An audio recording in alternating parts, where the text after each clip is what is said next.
El matemático no estudia las matemáticas puras porque son útiles, sino porque son placenteras. Y son placenteras porque son bellas. Hay una relación entre belleza y placer, y al arte le compete.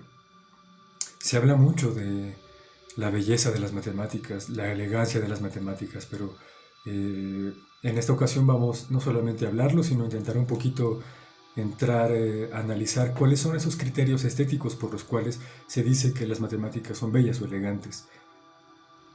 En su libro Principia Mathematica de 1913 de Russell, dice en un artículo: las matemáticas no solo poseen verdad, sino suprema belleza, una belleza fría y austera, sin apelación a ninguna parte de nuestra naturaleza más débil, sin los espléndidos adornos de la pintura o de la música, y no obstante sublimemente pura y capaz de una severa perfección, como solo el más grande arte puede mostrar.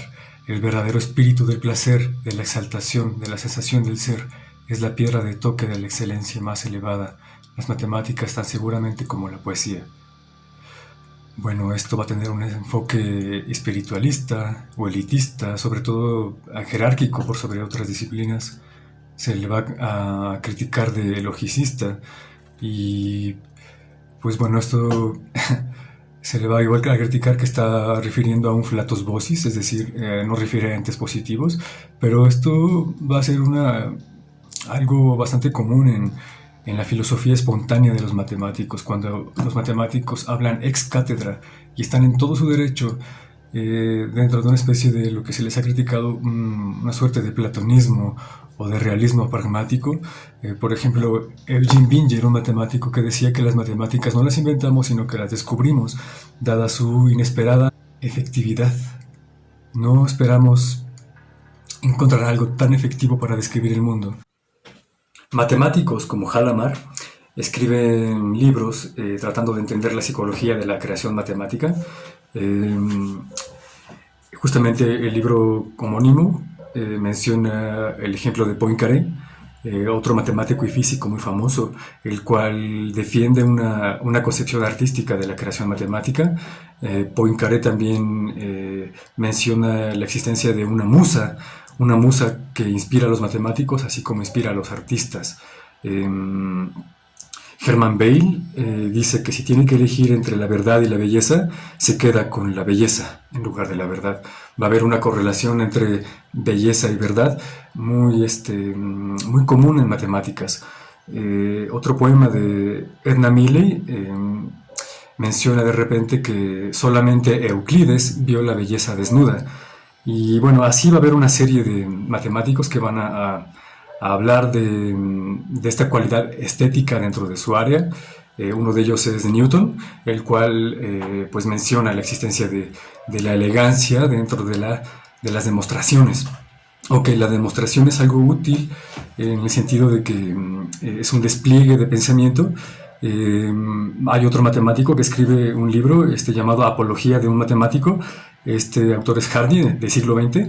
Él en su libro va a puntualizar tres características que van a estar ligadas al concepto de elegancia en las demostraciones. Estas son que son inevitables, inesperadas y económicas. Vamos a profundizar en estas tres porque creo que son pueden llevarnos a la esencia de lo que está tratando de decirnos la elegancia o la belleza como cualidad. Se desdibuja el límite entre lo que el cerebro crea y lo que el universo nos proporciona. Niels Bohr, el creador de uno de los modelos atómicos, decía que las matemáticas no describen el universo. Las matemáticas describen los procesos mentales que tiene que pasar mi cabeza para interpretar el universo. Es decir, las fórmulas nunca van a ser un espejo de la fenomenología real de las cosas, sino van a ser un espejo de lo que tiene que pasar aquí adentro. Entonces, vamos a intentar analizar estas tres precondiciones de inevitable, inesperada y económica, para pues justamente ver cómo se desdibuja o se comienza a dibujar lo que es la estructura de pensamiento lógico matemático y la existencia de una matrix subyacente a la realidad, ¿no? Una especie de matrix de puntos. Por ejemplo, la cuestión de que es inevitable podemos referir a que muchas culturas comparten la configuración de círculos denominada flor de la vida. Es que es inevitable obtener esta configuración si eres un ser que tiene un rato de ocio después de la caza y se da cuenta que con un pequeño palo puede dejar una huella en una superficie sensible como la arena. ¿Qué pasaría si ese simio o ese cavernícola o esa persona con un rato de ocio, en vez de una sola línea, tiene dos puntos porque es una rama que se bifurca? Pues aparte de tener dos líneas, ahora tiene un punto de pivotaje, el cual le permite generar un círculo. Ahora, no hay otro lugar donde picar en ese círculo más que su perímetro y el centro. El centro ya lo picaste, ahora pica su perímetro y voilà, obtienes una serie de puntos que te irán guiando de manera natural a una serie de revelaciones del espacio, de configuración del espacio, que son totalmente inevitables. Sobre todo vas a descubrir cosas bastante inesperadas. El factor de sorpresa, el factor de analizar una sorpresa de manera objetiva, yo creo que va por allí. Los antiguos místicos decían en la escuela platónica, solo aquel que no es geómetra se sorprende, porque tú como persona empiezas sin algún conocimiento previo, a hacer este desarrollo de círculos. Vas a llegar a sorpresas, vas a llegar a vivir realmente en carne propia la denominada elegancia, y es lo que vamos a hacer más adelante en las partes prácticas. Y vamos a también apreciar la cuestión que es económica. Esto de ser económico, sobre todo refiere a una cuestión de universalidad, es decir, de los mínimos principios para los máximos supuestos. Es decir, es profunda en el sentido de que vincula campos que no estaban conectados. Por ejemplo, el número Euler o el número irracional de Euler se aplica desde cambios de temperaturas hasta cuestiones de medir montañas y altitudes. Al ser tan simples, se aplican a ámbitos bastante diversos. Ejemplos de estas precondiciones las podemos encontrar en otros matemáticos que han intentado generar modelos para explicar de manera total la fenomenología del quehacer artístico o intentar explicar la cualidad de belleza desde algún punto de vista matemático. Han intentado matematizar la belleza. Los autores que han recopilado a estos otros autores han dicho que han fracasado estos en su intento por generar una explicación total. Yo creo que pues justamente sucede que si generalizas, en algún punto mientes. Pero yo no creo que sean errores, yo creo que son aproximaciones, estos intentos de explicar la belleza en términos totales.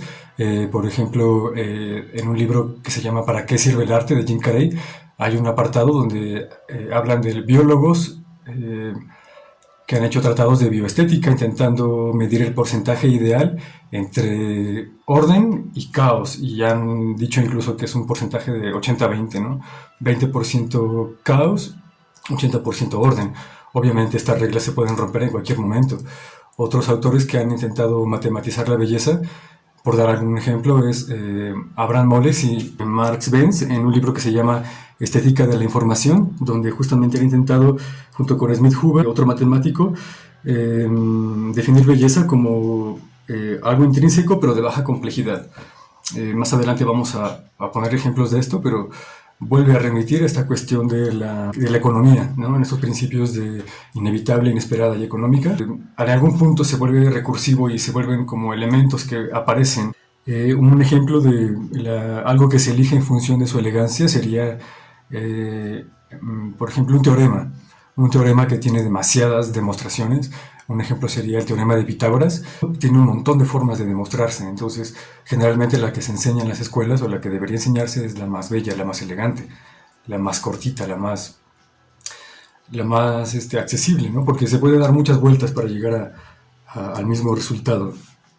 Recordemos el primer axioma de Paul Václavic, de Palo Alto, California. El primer axioma dice que es imposible no comunicar. Todo está comunicando todo el tiempo, no puedo dejar de comunicar. Se parece a alguna cuestión ligada a lo que Manuel de Landa menciona también sobre la expresividad de las cosas, la expresividad intrínseca de las cosas.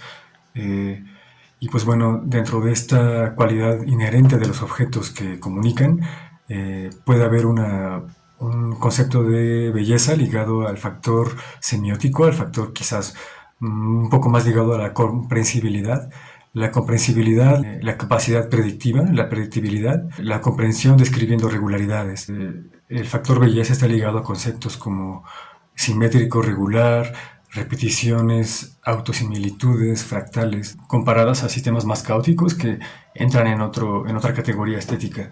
Bueno, hablando de categorías estéticas, creo que para hablar justamente de competencias ligadas a lo visual y la matemática y las geometrías, creo que valdría la pena matizar un poco concepciones de estética. Entonces, a continuación vamos a hablar un poquito de estética o del marco teórico que tendría que estar ligado a nuestra visión de estética para este curso. La estética trata de tres cuestiones muy distintas entre sí. La estética es una especie de concepto unificador, vamos a tomarlo así. La estética podría decirse en ese sentido que es una disciplina metafísica en el sentido clásico, en el sentido no transmundano, trascendental, al que se le suele asociar metafísica, más bien como recordando su sentido originario de metafísica, parte de los apuntes de Aristóteles, apuntes de clases de Aristóteles. Acuérdense que los apuntes originales de Aristóteles, sus tratados más importantes, se pierden. Hay un bibliotecario, Rodas, Andrónico de Rodas, es aquel que dice, bueno, ¿cómo clasifico este compendio de cosas tan diversas que va desde el problema de Dios, el problema de la realidad de los entes matemáticos y otras cosas bastante diversas? Entonces es más bien el término metafísica una especie de descripción bibliográfica porque lo sitúa, este rollo de pergaminos lo sitúa más allá de la física, por eso a nivel etimológico se llama metafísica, es decir, más allá de la física. En ese sentido, la estética va a ser una disciplina metafísica. No es una disciplina propia, sino que a nivel ontológico trata de tres temas que no tienen orden. Para ilustrar esto, de cómo es que una disciplina abarca tres temas que no tienen orden, Ernesto Castro pone un ejemplo de imaginar una ciencia que se llame bancología. ¿Y qué estudiaría la bancología? La bancología se encargaría de estudiar tanto los bancos de peces, tanto los bancos de sentarse y los bancos de dinero.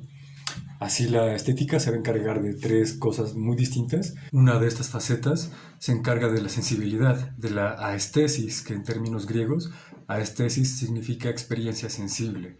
Esto es una disciplina que entra dentro del campo de la nosología. La nosología es la teoría del conocimiento sensible. Otra de sus facetas es campo de estudio de la axiología, es decir, la teoría de los valores.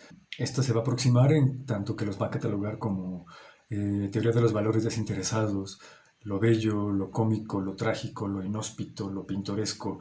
Va a haber una categoría de valores estéticos. Estética, pues aquí se sobreentiende que no es sinónimo de belleza, sino que categoriza muchas posibilidades de valores, pero bueno, la axiología es una disciplina muy amplia que se encarga de valores, pues no nada más de las bellas artes, sino que valores en general, valores morales, económicos, incluso valores militares. Y ya por último, la teoría de las bellas artes, principalmente las conocidas como artes plásticas, donde entra pues la pintura, la escultura, la arquitectura, pero principalmente este enfoque en su capa filosófica le va a interesar un poco más la cuestión de tecnología, ligada a la creación poética. Con esto ya tenemos un marco teórico más amplio para poder empezar a hablar de geometría. Hablando de marcos teóricos amplios, podríamos incluso incluir una visión cuasi holística integral. Un autor para este sería Ken Wilber. Ken Wilber integra un modelo Ken Wilber acuña un modelo integral en el que intenta meter todo en un solo mapa. Acuérdense que muchos autores igual han caído en falacia por hacer estos intentos de generalizar, pero bueno, creo que este es uno de los marcos teóricos más amplios para intentar meter todo. Tampoco es una clase de historia, esto es geometría, pero pues bueno, estaría interesante más adelante matizar cuestiones ligadas justamente a este último término de las bellas artes porque tienen que ver con regímenes escópicos. Más adelante en otra clase hablaremos de regímenes escópicos. Por lo pronto vamos a mantener el pensamiento en torno al tema de ligar geometría y artes o artes y matemática. Más adelante quiero llegar a hablar de la neuroestética, que creo que es la herramienta más poderosa que tenemos como artistas o como creativos o como filósofos pensadores para dar forma o guiar estos quehaceres. Em, pues bueno, en el siglo VI a.C. Pitágoras viaja a Egipto y pues ahí perfecciona su filosofía del orden del universo, de la filosofía de perfección del universo. Eh, y pues genera un culto secreto para practicar filosofía y geometría. La palabra cosmos se puede ligar a la palabra estética. La palabra cosmética deriva de la palabra cosmos. Cosmos significa orden. Aristóteles decía, junto con Pitágoras, que el universo tiene un profundo orden subyacente. Todos estos textos van a inspirar a Euclides. Más adelante vamos a ver postulados euclidianos que pues son básicos para trabajar geometría en una primera instancia. Más adelante va a haber autores que superan a Euclides con matemáticas muy divertidas.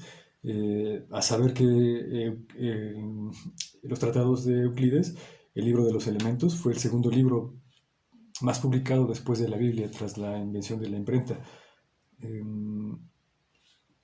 Pues bueno, de repente podemos ver fuera de orden histórico algunos otros autores, poetas matemáticos como Omar Khayyam, un poeta salido del Islam, ya que el Islam pues igual trabajó bastantes cuestiones desde las matemáticas para no tener un enfoque tan eurocéntrico, pero por lo pronto pues vamos a remitirnos a esta concepción del mundo como obra de arte, ya desde que se disuelve esta concepción chamánica, en la que, bueno, el chamán lo hablamos después, pero una especie de reconciliación con el orden natural, regresa esta concepción del mundo como obra de arte, y las obras del ser humano como los productos de la naturaleza. Bueno, esto es mencionado en San Francisco de Asís con el Cántico de las Criaturas, en una suerte de ecologismo católico, donde habla del hermano sol, hermano viento, etc. Más adelante, cuando definamos o diferenciemos las artes no humanas de las artes humanas, hablaremos un poco de las artes animales. Pero ha habido una suerte o un intento de matematización de los valores estéticos desde antes, una tradición de creer en los números como realidades per se, realidades de los números existiendo en una especie de paralelo continuo.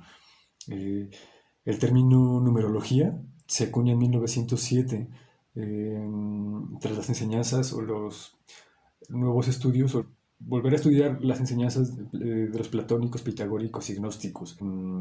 Obviamente fue desaprobada por los padres de la iglesia junto con la numerología, la magia y la astrología, cosas pues ligadas a esoterismos. Pero bueno, hubo gente dentro de la iglesia que sí notó cuestiones numéricas, estéticas.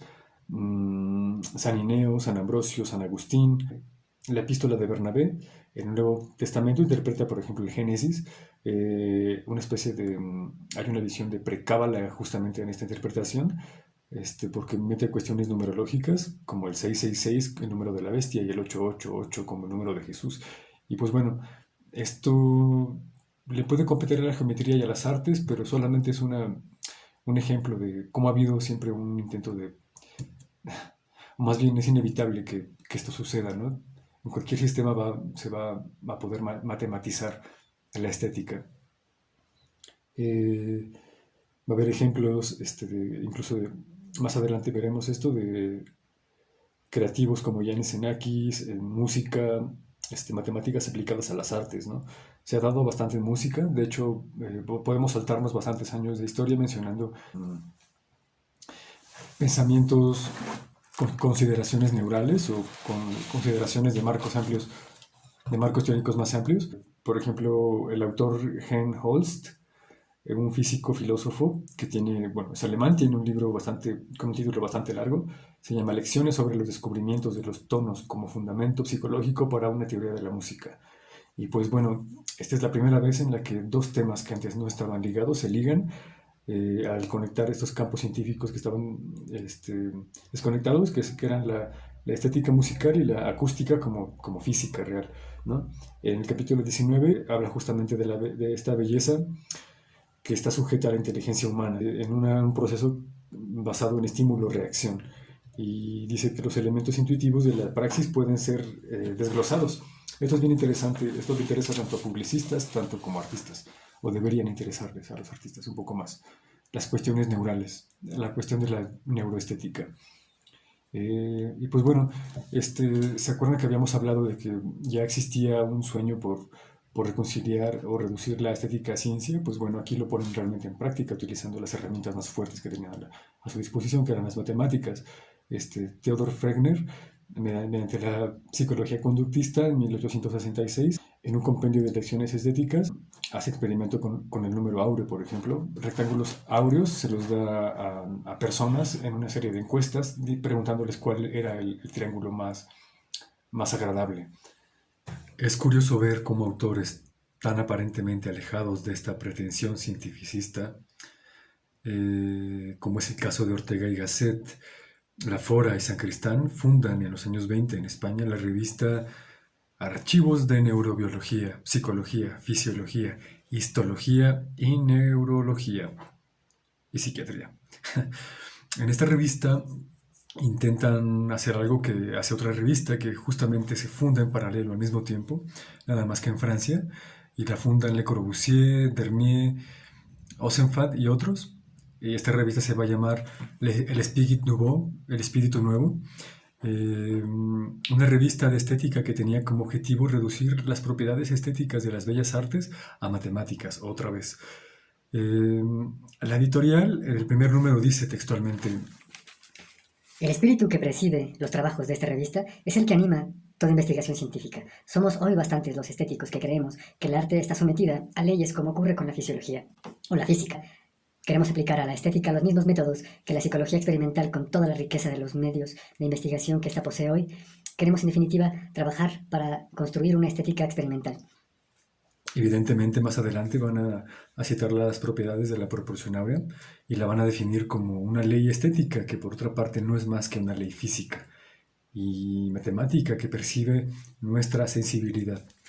Y pues bueno, más concretamente, Le Corbusier lleva a ejercicio esta idea de la reducción de las propiedades estéticas a matemáticas con su famoso modulor, que es un intento de crear un sistema de medida universal, más allá de la división del sistema métrico decimal que mide todo en centímetros o del sistema anglosajón de pulgadas, pies, etc. Como anécdota divertida, se inspira en modelos ideales como actores de Hollywood para ver cómo de grandes tendrían que ser las casas. La proporción que guarda el cuerpo en proporción con las puertas o las ventanas, en proporción áurea con el tamaño de las ventanas y puertas. El cuerpo humano mismo es áureo. Más adelante daremos una clase donde profundizaremos en la proporción áurea y sus derivados y sus aplicaciones, que es muy interesante. Bueno, todo esto se desarrolla metiendo elementos más allá de la numerología mágica, ¿no? Porque antes de estos pensadores, porque claro, una cosa es que haya relaciones entre fenómenos que tengan una proporción matemática, pero otra cosa muy diferente es explicarlo. Es lo que verdaderamente es científico, es explicar el porqué de esta presencia omnímoda de la proporción áurea. Así, con herramientas más científicas, Konrad Lorenz, un famoso etólogo de los 50, intenta explicar cómo es que atributos reconocidos como bellos tienen parecidos con infantes humanos, o cómo está ligada la afirmación de que la belleza está intrínsecamente vinculada con la adaptación al medio y la supervivencia del más apto. De tal forma que el reconocimiento de la belleza va de la mano con el cuidado de la prole.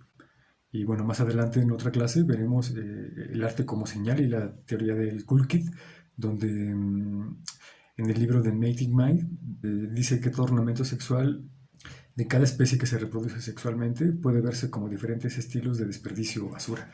Esto es la base más o menos sobre la que se sostiene el primer Congreso Internacional de las Proporciones en el Arte, celebrado en Milán en el año de 1951, titulado tal cual, de la divina proporción como forma estética, en el que participan destacados arquitectos, pintores y matemáticos, incluidos José Luis Sert, quien, bueno, como arquitecto español, afirmó lo siguiente en la conferencia inaugural del Congreso.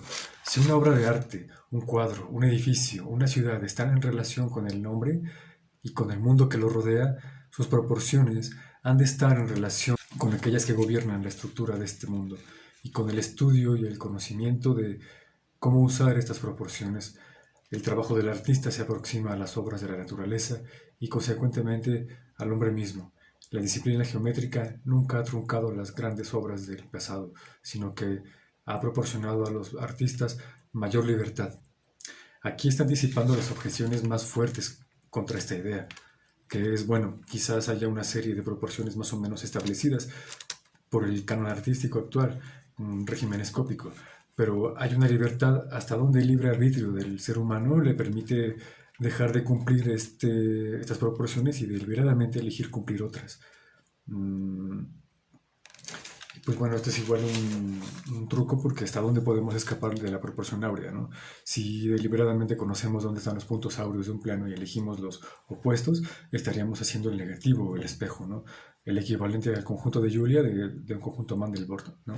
El negativo, el espacio no áureo, ¿no? Ya es áureo porque te refleja posiciones no áureas. Pero bueno, eh, esta se puede ligar a la respuesta de Euclides a Ptolomeo, eh, cuando le dice a Euclides, no hay para la geometría caminos rígidos. El escultor que quiera tallar un decaedro regular, pues adelante, es libre si quisiera. Está demostrado desde los fundamentos de Euclides que no hay decaedros regulares. Y por muy libre, por muy creativos, por muy espontáneos, originales y fantásticos que seamos, nunca vamos a poder, en esta dimensión al menos, crear un decaedro regular. Hay matemáticas que quizás propongan otros planos donde sea posible, pero en esta nos encontramos con los límites que determinan las posibilidades físicas. Los límites físicos pues, de nuestro mundo que también van a determinar las posibilidades lógicas de este. No se puede decir tampoco que las leyes geométricas limitan la variedad de conchas que encontramos junto al mar, ¿no? O tampoco limitan la estructura o la variedad de las plantas. Sin embargo, están sometidos a este principio. Eh, y bueno, en sucesos congresos ya se aparta la gente de la divina proporción, viendo que no todo cumple la dichosa maldita divina proporción, sino que, por ejemplo, determinados caparazones como el del cefalópodo nautilus no tienen dentro de su configuración espiral phi. Incluso a la espiral en concreto, la espiral denominada áurea, AU viene de oro. Matemáticos han catalogado una serie de espirales entre, bueno, tenemos muchos tipos de espirales, la logarítmica, la arquimidiana, etcétera, tenemos otras más. La espiral que justamente es la áurea, eh, sus primas hermanas, entre más se alejan de ese radio de apertura, se les va a denominar dentro de los metales preciosos, ¿no? Tenemos la espiral de oro, tenemos la espiral de plata, de bronce, de cobre, de estaño, y entre más se abre, incluso llegamos a una espiral bastante armónica, la espiral de plástico, la proporción de plástico, que sería como la más alejada y sin embargo también guarda armonía, ¿no? Justamente eso dicta el concepto de proporción, ¿no? El número es profano, la proporción es sagrada, que es la que se mantiene. Bueno, eso es tema de otra clase. Eh, Otros pensadores como el psicólogo Sharp van a hacer estudios más objetivos y van a reestudiar objetos que se consideraban tradicionalmente como que contenían el número phi o que eran áureos para demostrar que realmente no eran áureos, ¿no? Entonces, pues igual ahí a nivel dialéctico es un reto, ¿no? Porque lo más cómodo sería estar a favor o estar del lado de la gente que está en su zona de confort, argumentando que, pues bueno, todo es como es bajo este principio matemático áureo, pero si aplicamos la dialéctica, ¿cuál sería el argumento para criticar entonces esto, para empezar a buscar una síntesis? ¿Cuál sería la antítesis de la tesis que dice que todo este orden natural es por lo áureo? Quizás Dios o el creador dijo, que se repita, que haya un patrón. Bueno, Cuando veamos fractales vamos a profundizar en esto. Esta primera clase es solamente una pequeña introducción para empezar a platicar de cosas ligadas a geometría y artes. Em, bueno, se abandona más o menos la referencia a la divina proporción y simplemente nos vamos a quedar ya en este siglo más que nada en términos más genéricos de simetría y de armonía. Y este mismo espíritu va a ser el que beben los investigadores que tienen herramientas más fuertes para investigar seriamente la activación de determinadas zonas neurales en los años 90, como es el caso de Collège de France, con Brendan Le Cavalier y Jean-Pierre Lechang de la Universidad de Caen, empiezan a investigar en lo que se ha denominado desde entonces como el cerebro emocional, como la capacidad de juicio está dividida en una capa emocional base sobre la cual se estructura el resto de capacidades cognitivas. Y actualmente tenemos investigadores como Andrés Gómez Emilson, mexicano, liderando proyectos como The Qualia Computing, súper interesante, súper competente a estos temas que nos importan mucho en geometría, artes y neurología. Pero bueno, serían temas que próximamente los tocaremos a profundidad porque lo ameritan. Sobre todo ha incorporado un modelo de 8 circuitos u 8 niveles con los cuales podemos pues entender mucho mejor o apreciar mucho mejor hacia dónde apunta el quehacer artístico futuro. Pero bueno, vamos a dar por concluida esta primera sesión de información.